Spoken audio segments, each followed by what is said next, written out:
यहाँ दो प्रश्न देख रहे हैं, इस पर हिडन गुडविल निकालना है। ठीक है, पहला प्रश्न देखेंगे। And we are partners with capital of 25,000 and 15 lakh 15,000 respectively, 25,000 and 15,000 respectively. They admit C for a 1/4 share.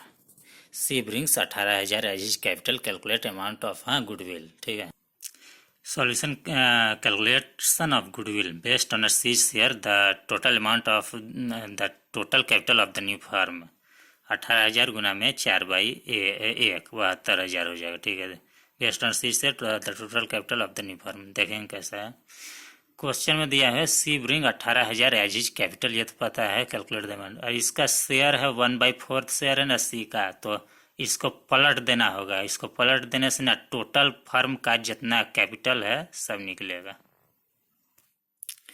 18,000 रुपया सी का कैपिटल था ना, तो उसके बाद अथी 1/4 शेयर का लिया था, तो उसको पलट देना 72,000 आएगा। सभी का पार्टनर्स का कैपिटल को देखे,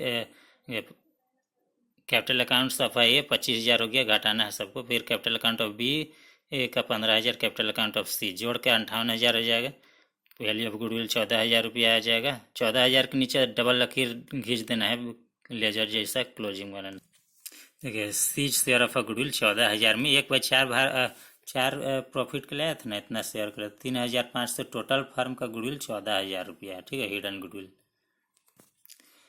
जब नया पार्टनर अपना शेयर ऑफ गुडविल मतलब अपना गुडविल का हिस्सा का पैसा कैश में नहीं लेके आता है, तो उस जगह हिडन गुडविल का यूज किया जा सकता है। ठीक है, जनरल देख लेंगे। बैंक टू कैपिटल जितना लाया था, फिर सीज करंट अकाउंट 3,500। क्वेश्चन में नहीं दिया हुआ है ठीक, कितना शेयर बांट रहा, इक्वल मान लेंगे समूह। ठीक है, होगी जनरल। सेकेंड प्रश्न देख लेंगे। सेकेंड प्रश्न देखेंगे। Abhay and Bina are partners in a firm. They admit Chetan as a new partner for a 1/4 share. Chetan bring 2 lakh as is capital. The value of the total assets of the firm 5,40,000। ध्यान से देखेंगे। The value of the total assets of the firm 5,40,000 and outside liabilities are value data 1 lakh. Calculate amount of a goodwill.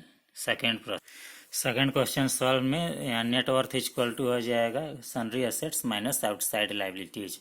5,40,000 सनरी assets था, outside liabilities 1 lakh था, तीसरे को घटा के 4,40,000 रुपया किया गया। नेटवर्थ निकल चुका है 4,40,000।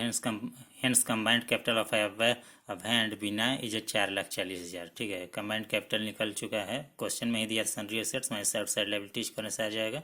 अब मेन कहानी चालू है कि calculation of hidden goodwill based on Chetan share total capital of the new firm. यहाँ 2 लाख लाया था चेतन कैपिटल, इसका शेयर 1/4 था, पलट देना है 8 लाख आ गया, हो गया। चेतन ने लाया था 2 लाख रुपया, इसको मल्टीप्लाइड कर दिया गया है 4 से, तो 8 लाख आ जाएगा। फिर उसके बाद less net worth combined capital of Abhay and Bina 4,40,000 हो जाएगा। चेतन कैपिटल ऑफ चेतन 2 लाख रुपया, मिला के 6,40,000। 1,60,000 को लेजर जैसा बैलेंसिंग क्लोज करिएगा। वैल्यू ऑफ फर्म्स गुडविल निकल गया। चेतन शेयर ऑफ गुडविल 1,60,000 में 1/4 40,000 आ जाएगा। ठीक है, रुपीज़ में सिंबल का प्रयोग कर लीजिएगा आप लोग, सिंबल यहाँ नहीं होगा। 40,000 को फिर बराबर भागों में बांट लेगा, हो गया। क्वेश्चन 2 को देख लेंगे। Calculation of hidden goodwill. Combined capital of Abhay and Bina will be equal to the net worth of the business. Net worth is equal to sundry assets minus outside liabilities हो जाएगा। ठीक है, क्वेश्चन नंबर 2 को देख लेंगे। Abhay and Bina are partners in a firm. They admitted Chetan 1/4 share के लिए आया है। चेतन ब्रिंग 2 लाख कैपिटल है। The value of the total assets of the firm जो है 5,40,000, आउटसाइड लाइबिलिटीज भी दे दिया है, सब कुछ है, हो गया ना।